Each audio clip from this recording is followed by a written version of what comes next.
السلام عليكم متابعينا الكرام ولكل من التحق بنا مؤخرا. إذا فضيحة جديدة من العيار الثقيل من طرف النظام الجزائري الفاسد كما العادة.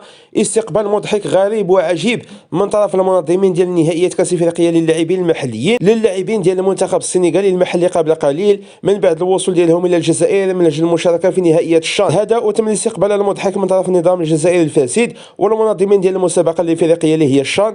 استقبال مضحك لمنتخب السنغال المحلي عن طريق تقديم لهم ملفي مغربية وكذلك عصير ديال 2 دراهم.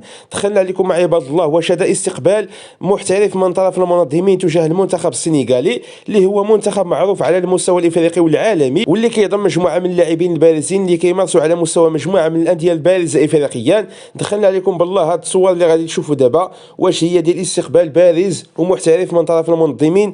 استقبال بسيط جدا واللي كيظهر مجموعه من اللاعبين السنغاليين وهما كيتعجبوا من قيمه البساطه والتفاهه ديال هذا الاستقبال اللي كان مضحك وغريب وعجيب من طرف المنظمين الجزائريين. حاطين لهم طابله جافه بزاف فيها عصير ديال 2 دراهم وملفي كذلك ديال 2 دراهم 4 القرعه ديال الماء. واش هذا هو الاستقبال؟ واش هذا هو التنظيم؟ واش هذا هو الاحتراف في عالم 2023؟ دخلنا عليكم بالله واش الجزائر باغيه تنظم كاس افريقيا للاعبين الكبار في العام 2025 وباغيين ينافسوا المغرب بهذه الحاله المزريه؟ كان هذا هو الخبر ديال اليوم. كنتمنى انكم تشاركونا رايكم في التعليقات والسلام عليكم الى فيديو جديد.